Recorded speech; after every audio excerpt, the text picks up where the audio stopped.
আজ আমি আপনাকে একটি এমন বিষয় বলবো যা আপনার জীবন পুরোপুরি বদলে দিতে পারে। না বলার ক্ষমতা। আপনি হয়তো ভাবেন, না বলাটা কি সহজ?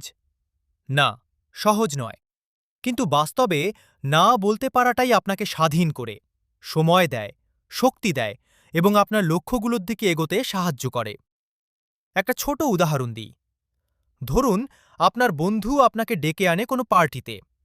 আপনি জানেন সেখানে সময় নষ্ট হবে, কিছু শেখা বা নিজের কাজে মন দেওয়া যাবে না। প্রথমবার আপনি হয়তো বলবেন না, হ্যাঁ, আমি আসব। ফলে কি হলো? আপনার সময় চলে গেল, আপনার শক্তি বিলীন হল এবং আপনি নিজের লক্ষ্য থেকে এক ধাপ পিছিয়ে গেলেন।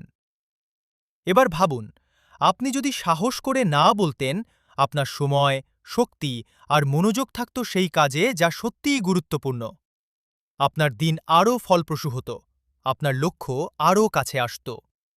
আপনি কি জানেন, বিখ্যাত বিনিয়োগকারী ওয়ারেন বাফেট বলেছেন, the difference between successful people and really successful people is that really successful people say no to almost everything. অর্থাৎ, সফল মানুষরা জানে সবকিছুর জন্য হ্যাঁ বলা মানে নিজের জীবনকে ছিন্ন করা। তাদের সফলতার রহস্য হল সঠিক সময়ে না বলা। আরেকটা উদাহরণ দিই। একজন তরুণ সবকিছুর জন্য হ্যাঁ বলতো। বন্ধুরা ডাকে বাইরে, সহকর্মীরা কাজের বাইরে সাহায্য চাইছে, পরিবার চায় তার সময়। প্রতিদিনই সে ব্যস্ত, কিন্তু নিজের কাজ আর স্বপ্নের দিকে এগোতে পারছে না। ফলে সে হতাশ, ক্লান্ত এবং সময় মতো কোনো গুরুত্বপূর্ণ কাজ শেষ করতে পারছে না। ধীরে ধীরে সে শিখল, না বলাটা কোনো অপমান নয়। সঠিক সময় না বললে আপনার জীবনের মন, সময় এবং শক্তি রক্ষা হয় এবং সবচেয়ে বড় কথা, আপনার লক্ষ্য এবং স্বপ্ন আরও স্পষ্ট হয়।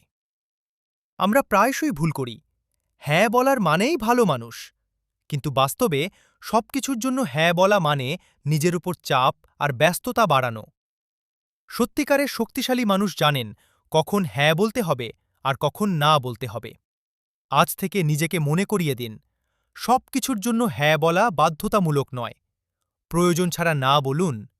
আপনার নিজের সময়, শক্তি, শান্তি এবং লক্ষ্যকে রক্ষা করুন।